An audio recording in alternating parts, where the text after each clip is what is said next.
So I'm very pleased in this interview to be able to introduce you to Dr. Deborah Mayhew. Dr. Mayhew is a real pioneer in the field, and that's saying something given how big our field is at the moment. But believe it or not, it was started by a small handful of people, and Dr. Mayhew is one of those people that was there at the very beginning. Dr. Mayhew has written 3 books on usability. The most influential is the Usability Engineering Lifecycle, and one of my favourites is one that she co-edited with Randolph Bias, and this is the book. It's called Cost Justifying Usability. If you're ever called upon to cost justify your work, this is absolutely the textbook that you need. Dr. Mayhew has been working in the field of usability now for over 30 years. She's got a wealth of experience, a lot of that spent usability testing, and I know you're going to get a lot out of this particular session.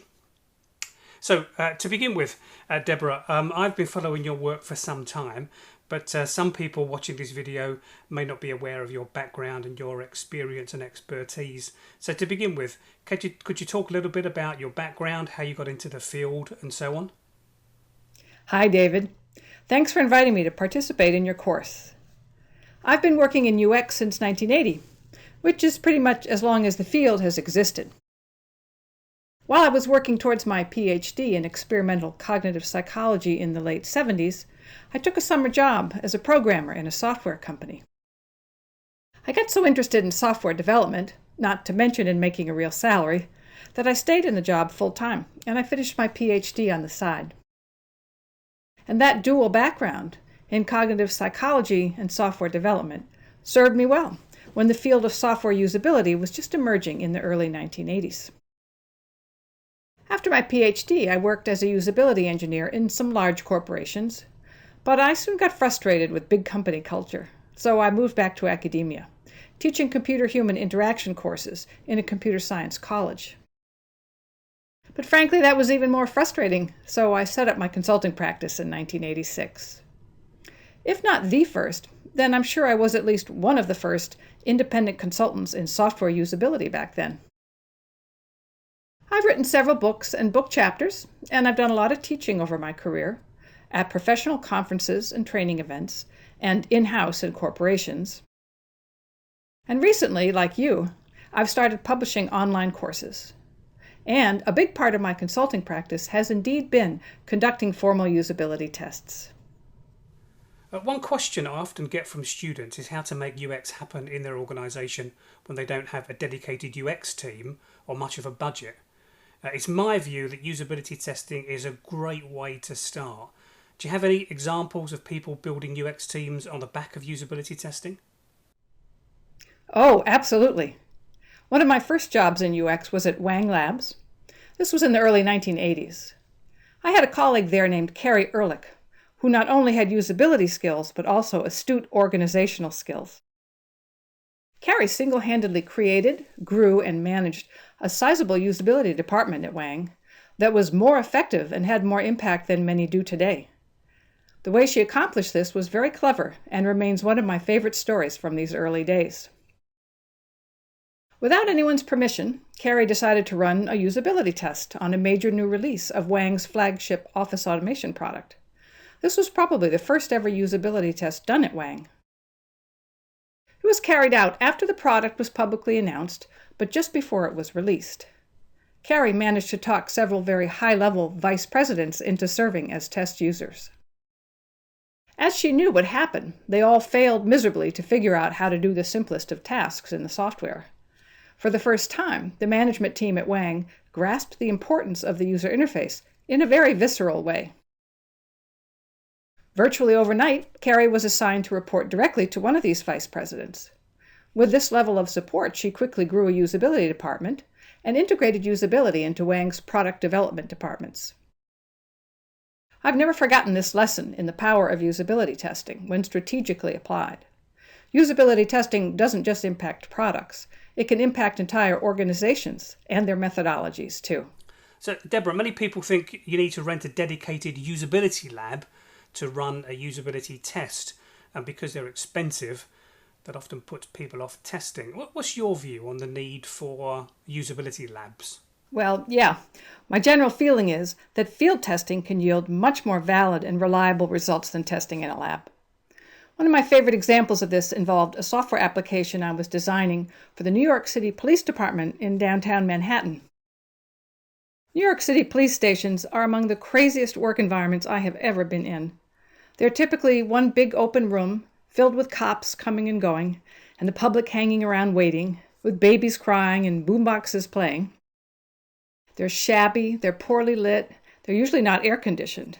It can be in the high 90s and humid in August. Cops might bring in psychotic and violent prisoners into the station in the middle of the night and would need to enter data in this application while handcuffed to them. They would be constantly interrupted while trying to do their tasks by both the antics of their prisoners and by other cops and their supervisors. It's hard to imagine a more stressful and distracting work environment in which to use a software application. So when it came time to test my user interface design, we brought our prototype into a police station on a laptop, and we did our testing right there, in the middle of all that chaos. It would have made no sense at all to have tested that application in the controlled environment of a usability lab. Even if every other aspect of the usability test was properly designed and conducted, that alone would have completely invalidated any data we collected. So it sounds like on some of your projects, Deborah, you've run usability tests of stuff that you've designed. I've heard some people argue that you shouldn't test your own designs because you might be biased. What's your view? No, I don't buy that. The formal usability testing technique that our field has evolved is fundamentally based on the scientific method. The scientific method is designed to provide controls for avoiding bias. Scientists always test their own hypotheses and generally manage to avoid bias through proper methodology. And similarly, user interface designers should be able to test their own designs, so long as they're well schooled in how to conduct a usability test to yield unbiased, valid, and reliable results. In fact, when I'm the lead user interface designer on a project, I prefer to test my own designs. And that's because it's in the very process of design that we bump up against what is most challenging to design well, and what design decisions we have least confidence in. As the designer, we are intimate with every detail of a design, and we have unique insight into what needs to be tested and how to interpret what we observe during testing.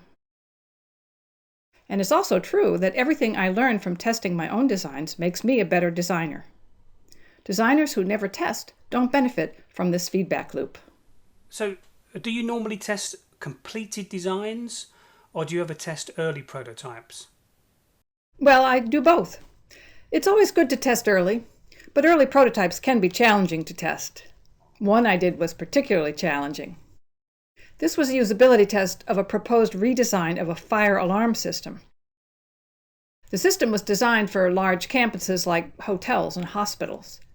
There was a central control panel for first responders that reported the location of activated alarms and allowed them to perform certain actions, like turn off the alarms and sprinkler systems. The proposed new user interface of this control panel consisted of a small display area that allowed just a few lines of text. There were also a set of lights that could be in different states, different alarm sounds, which varied in frequency and pulse rate, and an array of buttons for taking actions. The budget didn't allow for any kind of working prototype early on, but we did want to test before going further. So I had to design a paper prototype and a testing procedure that would yield some kind of meaningful insights. As a base, I had a layout on paper of the blank screen, all the buttons, and the lights in the off state. Then I overlaid the blank screen area with changing text messages. I had paper symbols that represented individual lights as on or blinking, and I swapped these in and out in reaction to user interactions. Finally, I had two independent alarm sound generators that I also had to turn off and on in response to user actions. And as well as having to simulate the prototype's every reaction to user input, I also had to moderate and take notes. Fortunately, I already had decades of testing experience when I did this test, and I was actually able to pull it off. I probably didn't get as much useful data as I might have with a fully functioning live prototype, but I certainly got more insights than I would have without testing at all. So, Deborah, it sounds like you typically do your testing outside of labs and without assistants or observers. Do you prefer to work alone on usability test projects? No, not at all. It's true that it can be a challenge to control observers when they're not behind one-way glass. But overall, I do prefer to have them present during my tests. And that's because it helps ensure that my findings will actually have an impact on the product. Here's an example. I once tested a website to allow doctors to look up drug information online. I wasn't involved in the design. I was just brought in to plan and run a usability test on a live prototype. When I ran the test, the front-end developer and the graphic designer observed all the test sessions. Halfway through the testing, we all got together and discussed what we had seen so far. I would identify a usability issue we had all observed and give an interpretation of what the source of the problem was. Then the graphic designer would suggest alternatives, and together we would agree on a redesign to solve the problem. The graphic designer and front-end developer then quickly implemented these changes, and we incorporated them into later test sessions. What was so unusual about this is that I never collated any data and I never wrote a report. We were testing as a team, all observing the same things, and acting on our observations almost immediately, so there was no need to document anything. In addition, we all had clear roles, different skills, and mutual respect, and so we were able to work on this very collaborative and agile manner together. This is the potential value of having other team members observe testing sessions. Unfortunately, it doesn't always work. It requires small teams of highly collaborative and dedicated team members with different skill sets and mutual respect. But it was wonderful to see how things could actually work when all the conditions were right. As for assistance, as in my example with the fire alarm system, it can be challenging to run a usability test by yourself. In the past, I've used assistants to control a prototype, moderate a test, or collect data, but I've never been particularly happy with the results. It can be hard to decipher someone else's notes, and sometimes important data isn't captured. Well, that's okay if I have a video of test sessions, but it means I have to watch the video, so I might as well not have had an assistant in the first place. If we share moderating across test users, I often find the other person doesn't work the way I do, and this introduces noise into the data. So, given how much experience I have doing testing at this point, I guess I prefer to do it all myself. However, I am always happy to have an apprentice working alongside me to learn the ropes. I just don't rely on them to take full responsibility for parts of the testing process. So, talking of apprentices, what's the most common mistakes you see inexperienced people make when they're usability testing? Well, actually, I have an article available on my website called Usability Testing, You Get What You Pay For, that addresses this topic. The article describes a number of areas where I've seen untrained and inexperienced usability testers go wrong. But here's just one example that has to do with interpreting data. Interpreting test data is perhaps one of the most challenging aspects of usability testing. And this is where I think you really need a background in cognitive psychology. In one test I conducted, the data showed that many users clicked on an incorrect button. My assistant's interpretation was that the button needed a new and clearer label, but my analysis was different. I recognized that the page looked too similar to another page that had different functionality. In my view, users were confused about which page they were on and what they were doing. So a change in button labeling would not really have solved the underlying problem, which was perceptual in nature. Personally, I think the two most important backgrounds for being able to effectively interpret usability testing data are a background in cognitive psychology and some experience actually doing user interface design. Many usability testers today have neither in their background and experience, and I think this limits their ability to make sense out of their data. So, as well as the article you've mentioned, what other resources would you recommend to people who want to become skilled at usability testing? Well, my 1999 book, The Usability Engineering Lifecycle, offers a detailed explanation of usability testing, including templates for testing materials. Actually, there are quite a few books out there at this point dedicated to usability testing, as a search on Amazon will turn up. My online course, Designing for Productivity in the User Experience, includes a segment on testing for ease of use or productivity, which is different in important ways from testing for ease of learning and intuitiveness. I guess I would suggest that people who want to learn usability testing skills take any courses they can find and read everything they can find, and then try to apprentice to an experienced tester, observing them and then practicing under their supervision. There's a fair amount of science to it, but a fair amount of art too.